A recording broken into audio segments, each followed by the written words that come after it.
All right, welcome back to Creative Therapy Umbrella. This is a place where we talk about all different types of creative arts therapies, expressive therapies, and creative approaches to therapy. My name is Kate Shannon. I'm a licensed clinical professional counselor as well as a board-certified music therapist, and I am your host. Today's episode is a part 2 of our interview with Kristiana Miner, who is a neurologic music therapist and one of my nearest and dearest best friends.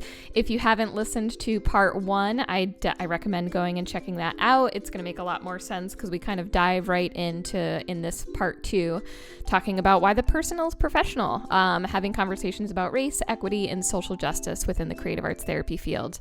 And Kristiana, she is a neurologic board-certified music therapist currently working in community-based services in Colorado.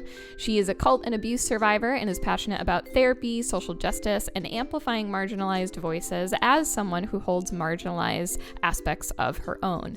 Kristiana is, she is absolutely amazing. One of the most creative people I know. She is a music therapist, but she will talk about this at the tail end of the episode. She just released a coloring book, which is so phenomenal. She's so creative, and I can't tell you how much I love this coloring book. I really like coloring books. I use them often at the end of a session for not in session, but usually like as a boundary when all of my sessions are done and I've written some of my notes and I kind of want to decompress or just have a boundary from the end of my day going into my personal life after that. I like to color as a way to kind of separate that. And I'll also do that on the front end of my day if I am feeling a little anxious about starting a new client or anxious about a session. I will color before I go into session and kind of start my work day. And I really love coloring in general, you know, having different coloring books to do that. But what I love about Kristiana's is that she pairs these kind of small mantras along with these really powerful images. And I didn't realize how much I wanted that until I saw how she did that in her coloring book. So for example, one of the first ones I did from her book was this really beautiful picture of a record player and all this kind of very beautiful design that's coming out of the record player. And it says, "Be heard." And as I was coloring it, I spent so much time thinking about being heard and what do I value about being heard? When do I not feel heard? What does it feel like not to be heard? What do my clients feel like when they're not heard? How can I practice, hearing others in important ways and, curbing my enthusiasm so I can make sure someone feels heard? There was something that paired, when she paired the image, the powerful image that is connected with those mantras and those kind of sayings, that was so powerful to me and just took coloring to this whole nother level. So I am so excited not only to use this for myself. I've already colored, probably like 5 or 6 of the pages in it, and I'll probably just keep coloring some of them too, because again, those sayings are amazing. There's one really beautiful galaxy one that says, "They say we are stardust and shine like it." And another one, "No one will silence me." I just love the powerfulness of these sayings. Not only I feel like, again, for myself as, using this in my own kind of self-care and working through my own stuff, but also in session. I feel like these are so powerful, particularly I'm thinking for a lot of the teens that I work with. These would be great things for teens to have, to be able, having her book and that PDF in session is going to be stellar for being able to do in session, or if a teen wants to take it home, adults, anybody, even kids too. I think this could be really, really great for a lot of kids too. Great things to think about. So that is linked in our show notes. It again, that is called Delve, DELVE, and it's available in PDF form as well as paperback. So there are links in there.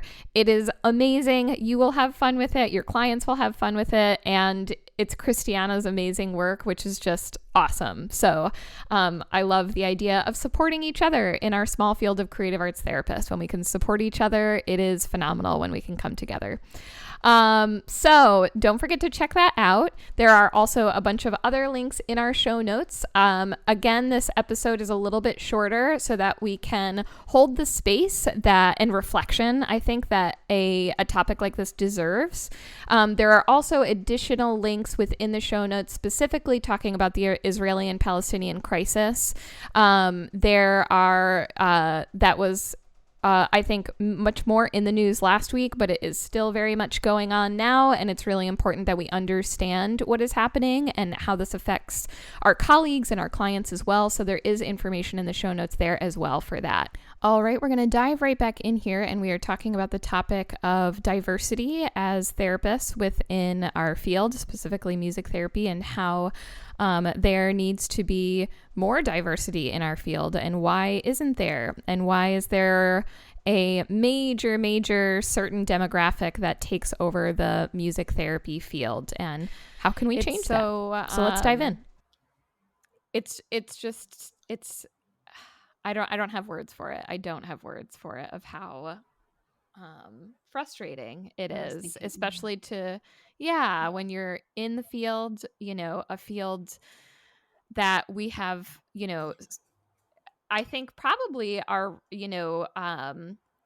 therapists of color, who have different disabilities, who are neurodivergent.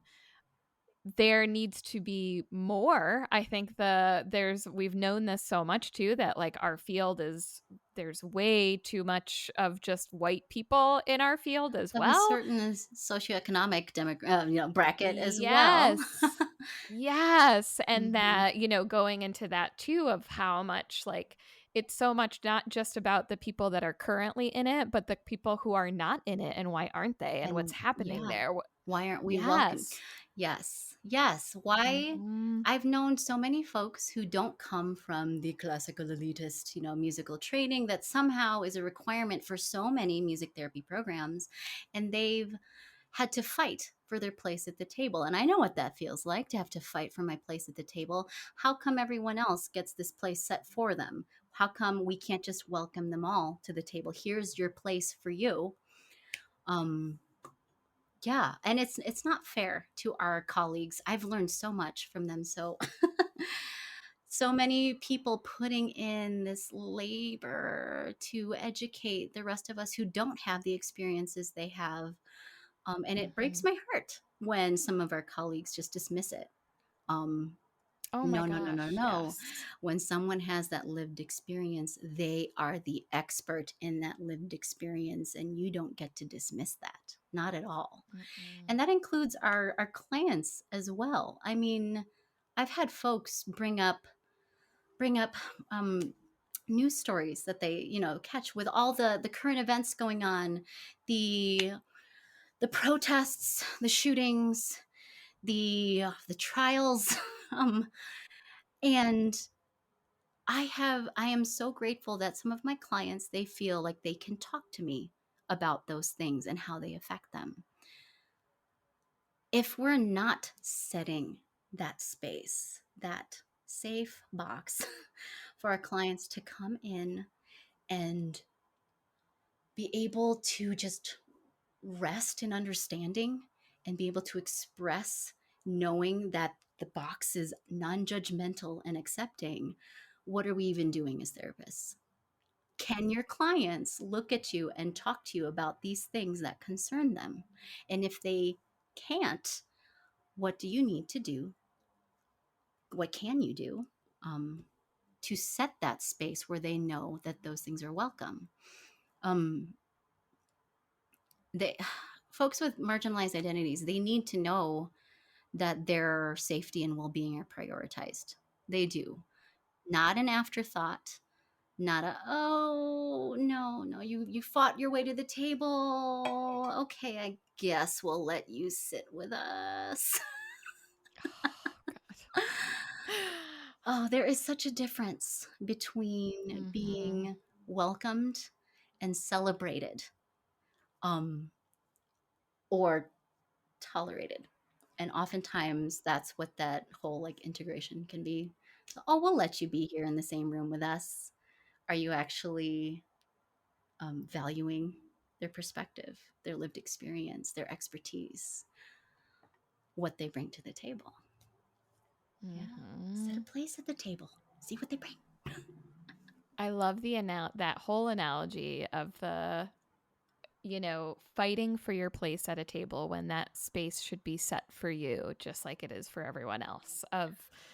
It's just such a beautiful way to see visual. I love visual stuff. Visualizing that is so powerful to think of it that way, and thinking about, how it, whether we're working on physical goals or, I think especially as music therapists, a lot of times like we're doing communication skills Yeah, and social skills and whatever, but this shit still matters. Like, this absolutely. is still priority number one, no matter what we're working Hmm. on. And it has just not been like, it's just hasn't been there of like, oh, we just come in and do this stuff. And I don't know how we can call ourselves person centered or client centered if we're not literally putting the person first and setting that space and Hmm. intentionally setting that space. And Intentionality. Yes. yes, yes. Hmm. And, saying, I'm here for all of it. And, intentionally, I think, yes, yes, putting that space there. Yeah, it's important. Mhm. It's important. Yes. Oh my gosh, yes. Necessary, 100%. Hmm. I feel like too, I'm thinking of, some of the clients that we work with, especially as music therapists, some other creative arts therapists, maybe not as frequently, but our kiddos who are in wheelchairs and who use AAC devices, and maybe from what we can tell, cognitively are at a much lower age than they are chronologically, that we can tell, or what we can assess at that time. We still have to bring this to the front of care. Like, no matter what, it's at the front. No matter who, no matter what is happening, like that needs to be that place needs to be set. See the whole person and also the context that that person exists in. It all has Yes. to do with the work that we're doing. In Mm-hmm. therapy, you have to. They can't help it. Mm-hmm. Just like I can't help it when I walk into the room. They can't take those Right. pieces of themselves and peel them off when they walk in the door. And so we can shake an egg shaker and like, nope, you're only here for fine motor movement and that's it. No. Right. What kind of a relationship is that? Like, No. like come in and shake your shaker and goodbye.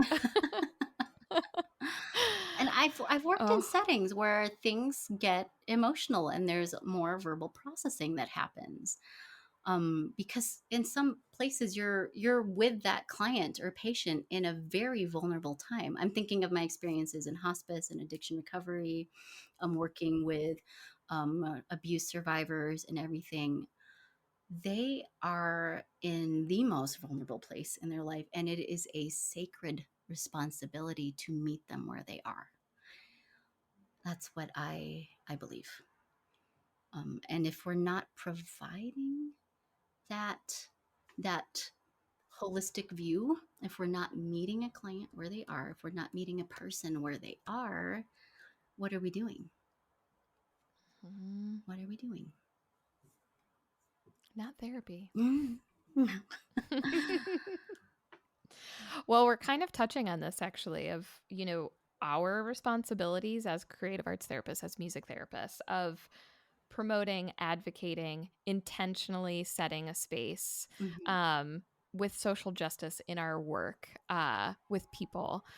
Do you feel, besides that intentionality, setting that space within the session, do you feel that there's other responsibilities that we have as therapists in advocating and promoting social justice in our work?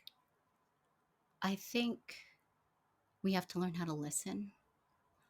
Um, and in general, listen way better than we have been. um, Say it one more time for the people in the be back. uncomfortable in your listening. It's okay. It is okay and part of learning and growth. You want to develop as a human being. You can't just sit where Mhm. you are, and growth, we know, is not a comfortable thing all the time. You have to Right. stretch. You have to stretch. You have to Yes. fill up that space. You have to pop out of your comfort zone, pop forth from the Mhm. bubble that you know, Yeah. and listen to some people who have experiences different from your own, who look Mhm. different from you, who hold beliefs that are different from yours. And even when it's uncomfortable, keep listening. Keep Mhm. listening. And then that's, I mean, the listening also is not enough, but I think it's a good first step. Mhm. Upon listening and learning, we have Mhm. to take what we've learned and go do better. There are things that I do now as a person and as a clinician that wasn't even on my radar, 10 years ago when I first started out. Mhm. But I've learned since then. I've talked to some people since then. I've made some observations and thus made different decisions and decided, oh, you know what? No, eye contact is not a goal area anymore. Why? Why was it even in the first place? It shouldn't have been. Mhm. Not at all. Yeah. Um, it's really hard though, I think, for people to be willing to Mhm. be uncomfortable. I'm thinking back of when I basically deprogrammed all the cult beliefs out of my own head. Uh-huh. Oh, I Mhm. had no idea which way was up and which way was down, Kate. Yes. Oh my gosh, yes. Oh, I mean, in one sense, I was reeling, in the other sense, I'm like freedom. Um, but Mhm. I Mhm. think it's important that we step out of our comfort zone and ask questions. Be okay with making mistakes. We all do. We all are. Just Yeah. human beings, full of mistakes. Mhm. Yes. Yes, but Yes. we need to push to grow and to learn. Mhm. We need to be okay with falling flat on our face sometimes. I mean, I know I've stuck my foot in my mouth more than once, and I might while I'm here with you. Oh, And oh my it's God. okay. Too many times Folks to who are count. listening, call me out on stuff. Man, I want to learn. I want to learn better and do better. I'm going to plug this right here. That's why we have the anonymous survey in our show notes. So you can always feel free to do that anonymously if you are uncomfortable in doing that with an email. Call us out, call me out, give us feedback. That's why it's there Mm-hmm. Mm-hmm. all the time. Mm-hmm. Mm-hmm. I think the flip side of that has been one of my major frustrations with our field, where people aren't willing. I've always been frustrated by willful ignorance, and I've had my fill of it. Yes, yes. Not everyone left the cult with me. Not everyone left the cultic mindset with me. And it seems not everyone wants to move forward into a more equitable future for our field. Um, but hopefully, we can move things along anyway. Yes. Oh my Yes. gosh, yes. Mhm. And I think too, especially for, you know, being a white person, for if you are white and you are noticing that you're defensive or you're being the stick in the mud with anything like this, I like my biggest question is get curious about that defensiveness and resistance because it's probably a protective thing of Mhm. afraid of change, of getting hurt, of something happening that's connected with something else, but be curious about that. Why is, I mean, I think of, haven't we all gone through internship where we're constantly forced to change and do better and every mistake is pointed out and we have to like, okay, let me sit there and yes, this sucks and it hurts and oh my God, it's uncomfortable. But like in the end, you're going to be a better music therapist. And this is part of that, of Yeah, like, you did that there, you can do it here. It's just look into it, lean into the uncomfortableness. I like that. Be curious. Always be curious. Yes. Yes. Yes. Yes. Be Yes. curious, be Mm-hmm. thoughtful, Yes. and be okay with the discomfort because that's what happens. It's just Mm-hmm. it's just part of it, part of the It process. is. Yeah. Yes. Good things come out of that. Absolutely. Mm-hmm. Absolutely. I imagine when a flower pops out of a seed, it's not very comfortable popping that seed. It's probably a little painful, but that's how the shit blooms. I'm swearing a lot more in this episode than I normally do, but I fucking I love think it. it is the place. It's the place to do it. Yes. I always mark them explicit anyway, Okay. but so we're going for it. Okay. Well, This one is I rated R, actually, kids. it's rated R, yes. So any of you 12-year-old music therapists who are listening, so sorry, but For those of you listening with your children. yes. Oh, it's marked explicit for a reason. I really love that this flow is just phenomenal of kind of where our conversation is naturally going, of, you know, being curious, being hopeful, and kind of this other change and hope for a better field. And so I'm curious what your vision is and what that looks like, and, you know, for a more equitable field of creative arts therapy and music therapy. I think, honestly, like one of the simple, well, not simple, but one of the things that we've talked about already and touched on is looking at the demographics of our field. It's primarily white folks who are what, upper middle class, because who can afford the classical musical training that generally in most music therapy programs is a requirement. Who can afford all those years of school? Who can afford to work for free for 6 months for internship? And some of us, I mean, I was lucky enough to have a stipend, but it wasn't enough to live on. No, but I mean, I was grateful for it because some places had none at all. But I think we're shooting ourselves in the foot doing this. Why? Yes. Why? I was one of those elitist classically trained musicians, and I don't use it when in my work. I just don't. I'm like, okay, yeah, when's the last time Beethoven came to the session with me? Like, come on, dude. come on, man. Bach fugue time. Yep.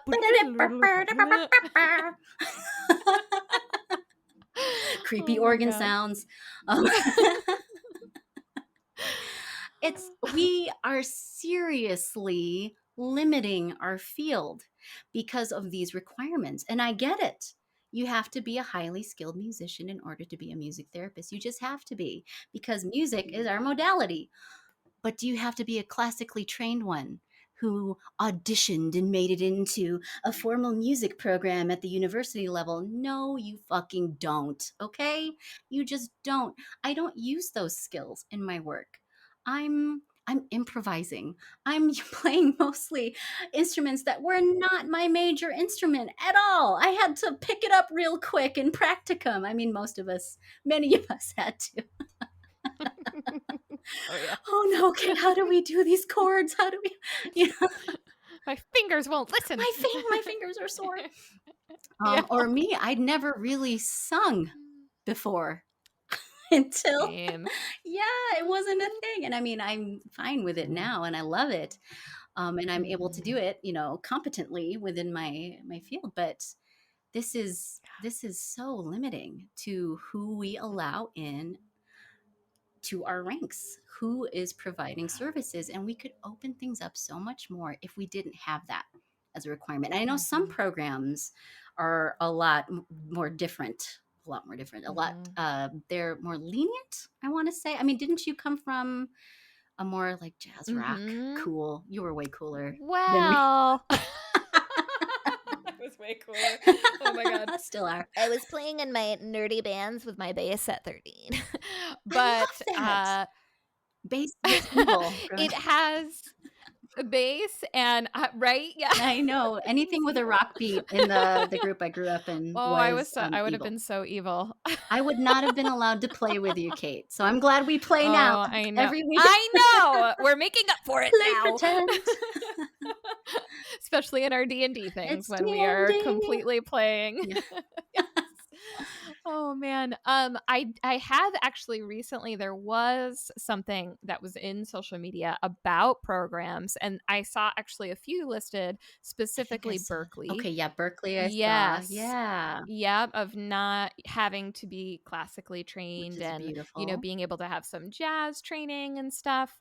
I know for me, it was always one of the things that was probably um I had no classical, no like I took flute in school, but I am a terrible reader. I really cannot read music very well at all. I And you can don't get by have on flute stuff, to be a and good I you don't don't have have to, to. right? And I When's almost the didn't even last go to time I school for used sheet music. music in in the Right? session? I mean, come on. Right. I know. Looking at the notes, oh my gosh, not in years, Mhm. legitimately probably years. Um but yeah, I know that is a huge struggle of not being able to, uh, if you're a by ear musician, how do you show that in a classically trained program? So I wasn't able to show all of these other Mhm. skills that I think are my foundation of being the music therapist that I am.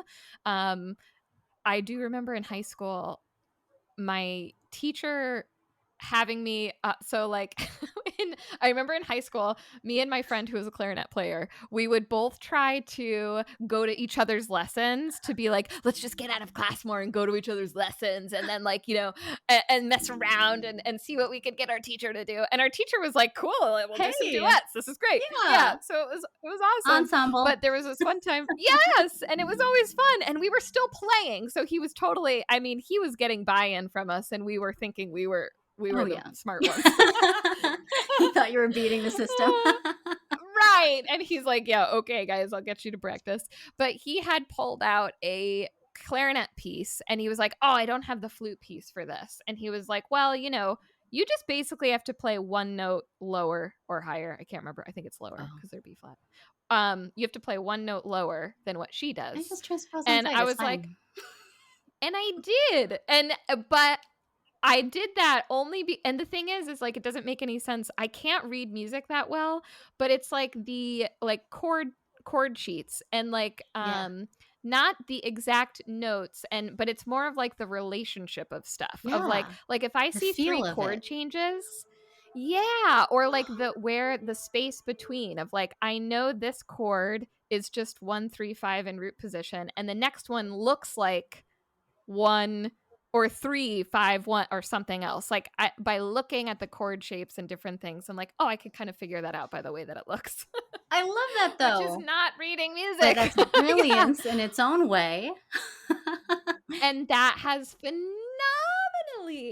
and I have used that as a music therapist every day of being able to do stuff by ear and Oh all yeah. of that to say that was not valued until No. much farther into my program, was not really assessed in getting into school or anything Yeah. like that, and it just shuts out so many people. Absolutely, it does. It does. And I mean, I pursued stuff like improvisation and jazz in high school and through college, but my professors were all, really? You have to go to jazz rehearsal? Why?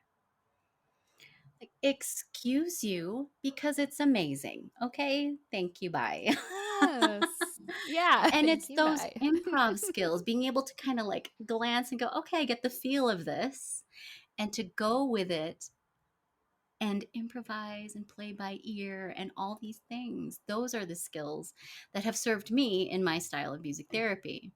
And I really think we're limiting or so much of what we could be doing as a field of we're limiting the caliber and diversity of therapists that we could provide for these clients who are also diverse and who could possibly benefit from somebody like that. Somebody, yeah. I Yes. yes, yes. I so musical training for sure. I think we need to revamp how we look at that just across the board. I love that. I loved hearing about other programs that don't have those requirements or have different ones. I really think that we have to also look at the internship system. And I know Yes. it's Oh not my gosh, limited to yes. music therapy at all. I mean, it's it almost it feels really I'm searching for the word here, but we're taking advantage of people in a way. Like, yes, they're here to learn and they're here to gain experience, but why do they have to work for us for free? Because they're working just as Hmm. hard as we are. Yes. Oh my gosh. I Yeah. immediately just thought of how sweaty I was as an Oh, intern. Like how much I legitimately was sweating because I I was mean, I working get so real hard. sweaty still now in my Right? Yeah. sessions. That hasn't stopped, but No. but as a marker of that work, like, oh my gosh, so much, so Oh, I much. had a client's parent the other day go like, "Oh, you're just huffing and puffing over there, aren't you?" I'm like, "Hey, I know Yeah. this is telehealth, but I am still dancing right along with you. I'm still getting a I workout, am okay? still doing cardio just like you are." Yes, yes. Oh And man, I love that. I I know that, like, I've seen the memes around of like, if your company can't afford to pay a living wage, maybe you shouldn't be a company. I almost feel it should be the same attitude with internships. Quite honestly, it's like if you can't afford to make sure that your intern can live and survive while they're in your program, bending over backwards to do all these things for you and also gain their credential, I mean, why do you want to use them? Why are they here? Yeah. Yes. Mhm. Yeah. Yeah. I feel like even if that system, I don't know how that could change, but the I whole like if above they're, my pay grade. if it's like an yeah, right? Yes. Oh my God. An externship where it's like you graduate and you have a conditional, like I know with licensure, Yeah. you get a conditional license and, you have to work under somebody and, something like that where it's like you can still get paid for the services that you are doing, Hmm. but, and maybe less, maybe that's at a different level Different versus you levels haven't for been a in the different field very experience. long. That makes sense. Yeah. Yes. But you're still getting paid and you still have very frequent supervision and whatnot to Hmm. make that happen because it's just not sustainable. It's not. It's just And I know no. for me Mm-mm. personally, like I was lucky in that I had an internship with a stipend and everything. But because of that system, I ended up having to live with my abusers for 6 more months than I had to. And they took my stipend. Like, so I mean, for me, it was like head down, survive until you can get out. But in my bizarre situation, but I could have had a much better living situation, and we could have so many great, wonderful people in the field of music therapy if we could tell them, hey, yeah, we can make sure that you can survive and live and eat and have a place to sleep while you're learning how to do this. Yeah, I really don't think it's fair that we ask for free labor, whether No, it is the free totally agree. emotional labor of our marginalized colleagues, Yep. giving education to other folks that they don't really need to, or our interns who put in so much work and do such wonderful things, and we're not giving them anything. Saying, well, it's experience. Yeah. Mhm. Don't you want to do it for the Yeah. exposure? I mean, every musician is. Right. Yeah. There'll be a social media post about it. Yeah. That's so much exposure. Oh, yeah. Yeah. There's, I think, so much in that of I often think of where I mean, I know our field has a lot of people who are into this, but I feel like it's still, there's probably so many more, again, for this reason of schooling and the requirements to get into school. But like our digital music people, like we have, Yes. Technic is like an example of a ton of really great music therapists who are digital, who are putting stuff together. There's a Oh, couple different places too. I know Natasha Thomas does some of that as well, but like there are so many people out there who would be amazing music therapists who are probably making all of their music digitally, and maybe they don't play guitar or sing, but Mm-hmm. would be phenomenal additions to our field and aren't But they don't there. fit that box that we've set of This tiny somehow box. you need to Yep. Oh, you're a square square peg this peg. round hole. Yeah. Sorry.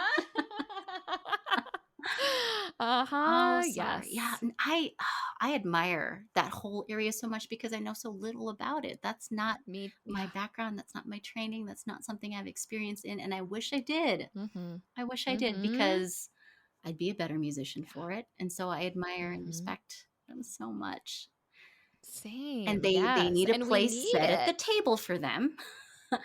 Y- They need to be Yes. welcome to the table of music therapy, Yes.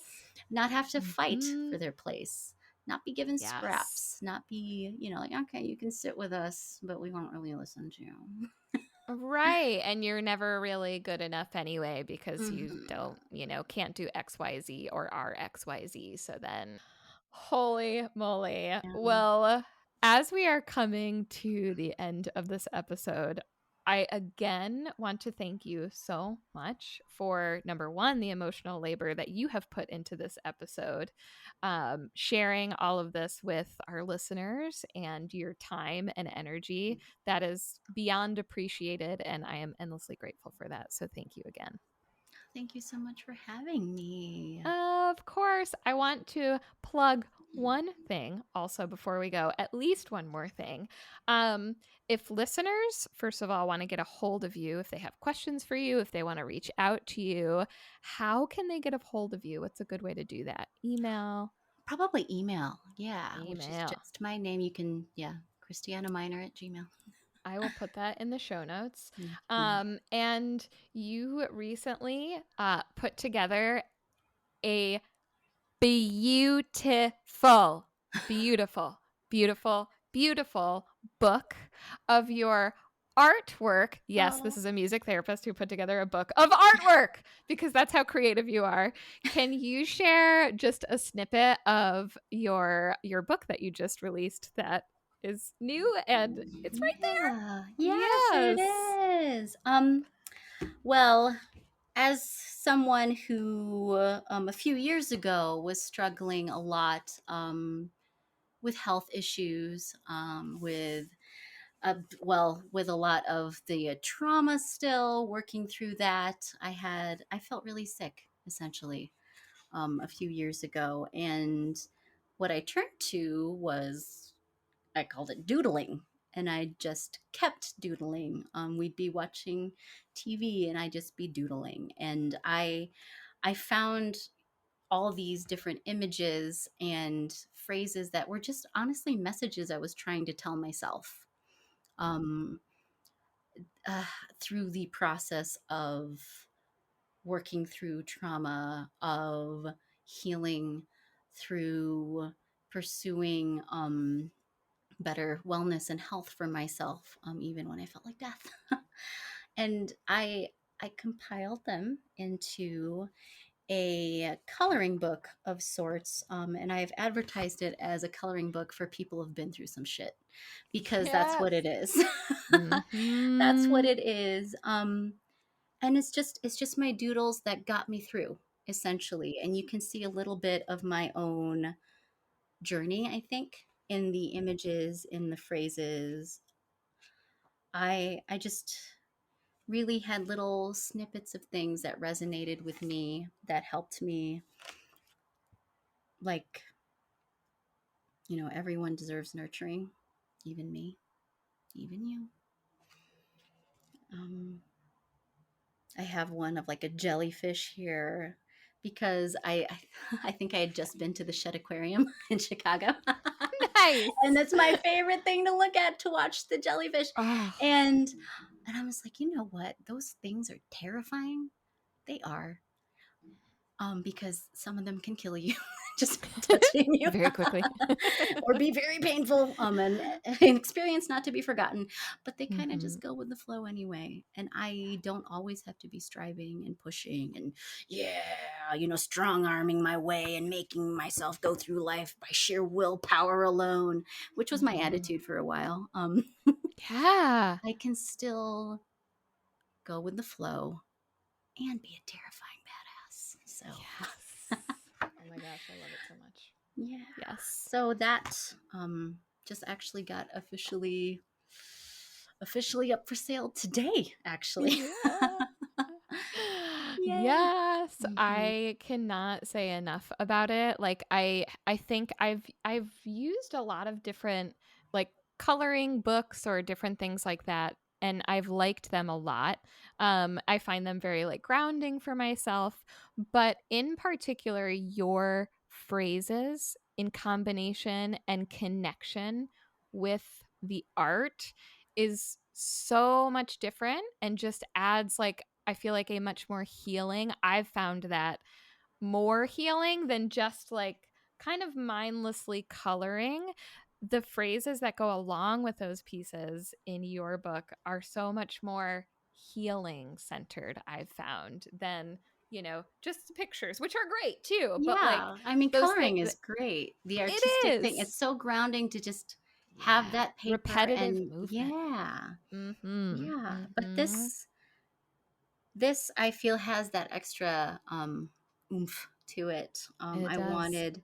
I left a lot of empty space as well, like around the margins. There's not images and tiny details crammed into every corner like I see in a lot of coloring books. I Mm-hmm. wanted to leave space for other people to process as well, to doodle what they wanted, to add what they Yeah. wanted. To, Mm-hmm. I mean, yeah, you can use it to just scribble your own Mm-hmm. thoughts, your own ideas. Make it what you Yes. want. It's a collaboration. We fight Yes. our demons together, man. 100%. It is going to be a staple in my therapy room now. So there will be links to Delve that will be linked in our show notes Oh, that for. would help if I mentioned the title, wouldn't I thought you did. I didn't even know. Okay. We've got Delve the coloring book. There we go. Edit that in real quick. yeah. Bloop, bloop, bloop, bloop.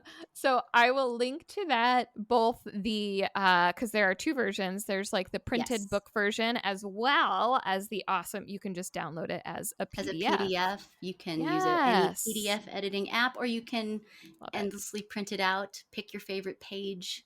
Yes. Yeah. Yes. I Use love it, it. put it So in your office, use it with clients. yeah, for myself and for Hey. everybody. Yes, I love it. That will be in our show notes for our listeners so they can support you in the awesome work that you have done too. So, Thank you.